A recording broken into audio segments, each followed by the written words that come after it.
And these guys are all the Inbetweeners. Their first film was a huge and possibly slightly unexpected success. But now the Inbetweeners are back. Oh my gosh, email from Jay. As you know, I'm on a mental gap year in Australia. Come and stay anytime you like. I'm in. And there's one more coming. Joe will be here. Good morning. Morning. And that's all we could manage to play you of Inbetweeners 2 with a breakfast audience in mind. You'll understand why. So we have Simon, Blake and Jason. James. And Joe is just about to come through the door in a minute. Joe's on his way. Are we on air? Yeah. Yeah. Apparently so. Yeah, we are. You're looking tired, James. It's a long old journey up here, isn't it? What, from the hotel? No, from the southeast. Remember those days, the glory days? Yeah. Yeah. Oh, here's another one. Here he is. Hello, Joe. Hi. How are you? I'm well, thank you. So- Sorry we're late. Quite all right. So, what made you return to movies once more? I thought the first one was supposed to be the last one. Was it something to do with the unexpected, enormous commercial success of Inbetweeners, the movie 1? Well, I guess that was a factor. I think when we made the first one, we just assumed that was the end of it. But fans have sort of not stopped going on about it and asking us to do this second film.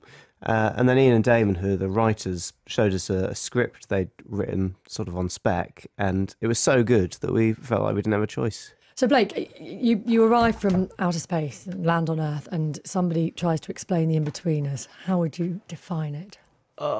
Four human boys that are desperate to mate with the opposite sex, and they're terrible at it, and hilarity ensues. They think they're quite good at it, though. Well, I don't know. I think it's a mixture. I think the character of Jay probably makes out that he's very good at it, but I think He knows deep down. yeah, he he's knows. terrible. Yeah, I think basically Neil, my character, is just kind of doesn't really mind either way. Obviously, he wants to be successful with the ladies, but I think he's just a bit more kind of in his own head, doesn't really care away with the fairies, whereas the other lads are a lot more kind of worried and insecure about themselves. James, Go on. you're smiling.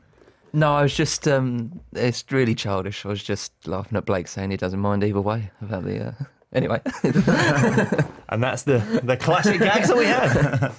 This was written, really, wasn't it? Well, it was obviously written as a TV series first, but it was very definitely aimed at a kind of, late teens, early 20s audience? I think so, yeah. It was on a channel, it was on E4, which is sort of Channel 4's digital channel. And that's very sort of youth. You know, at the time, Skins was their big show, and it was that sort of demographic of sort of teenagers to maybe early 20s, you know, which is us, isn't it? We're young and trendy and hip. And now, listen, you're all approaching your 30s now. Well, hang on. There's no denying it. I'm nowhere near it yet, baby. Don't you? Baby. So, have you, the audience has moved either with you or grown kind of beyond that? Which is it? I think that basically the demographic of the show has widened really just because of how good the writing is, and the writing is, you know, has got a tinge of kind of cynicism about your. Do you add stuff to it? We add very, very little. Ian and Damon are you know, they're the ones that it's basically about their lives, and because they're now men in their 40s, they can write stuff with a sense of nostalgia about it, and I think that is what appeals to people And wisdom. in their 30s, 40s, and 50s. Wisdom as well. I wouldn't go as far as to say wisdom, but experience of getting things wrong a lot. What's the stuff that makes you laugh and has make you laugh and did make you laugh when you were growing up? I mean, just a lot of the classics. My family had Blackadder and 40 Towers on video, and I just watched those over and over and over again. And when I was at school, The Office came out, and that really was the one that got me and made me want to go into comedy. Amazing, isn't it? Yeah. You hear that?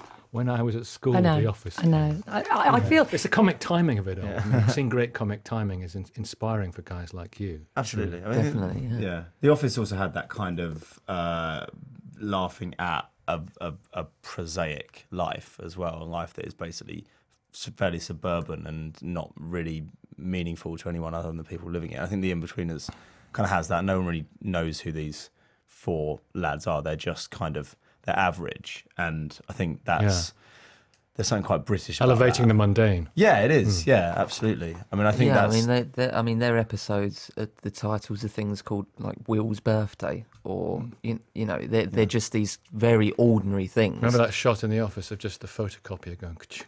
Yeah. Stuff like that Yeah. was brilliant. Yeah, Yeah. Always good stuff. But for some people, you are role models. That's probably the wrong word. I'd say, yeah, that's the wrong But you know, this whole That's thing worrying.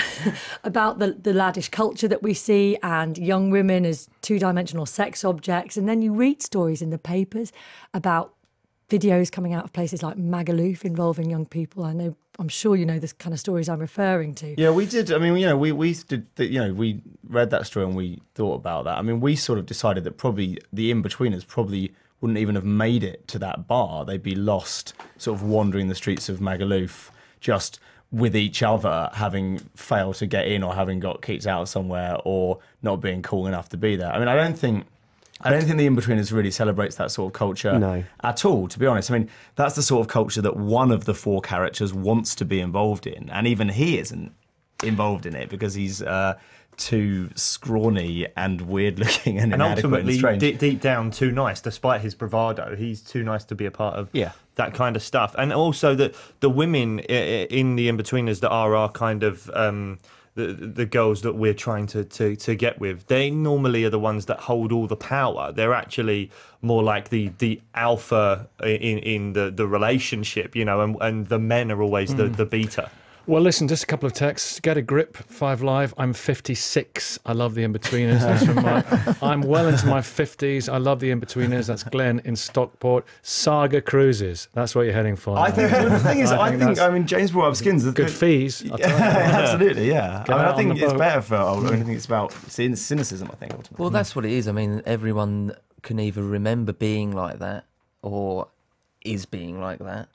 Or if you're a girl, you know boys that are like that, or you remember boys were like that. So I think everyone can laugh. Everyone can laugh at the Inbetweeners. And the that's difference, for sure. the difference to other shows aimed at teenagers or young people is that I think our show sort of admits that it's often not very good. I mean, Skins is very glamorous, and our show makes it seem like actually, you know, it's a bit rubbish a lot of the time. Well, it's great to see you all. Thanks for coming. Thank in. you very Thanks much. very much.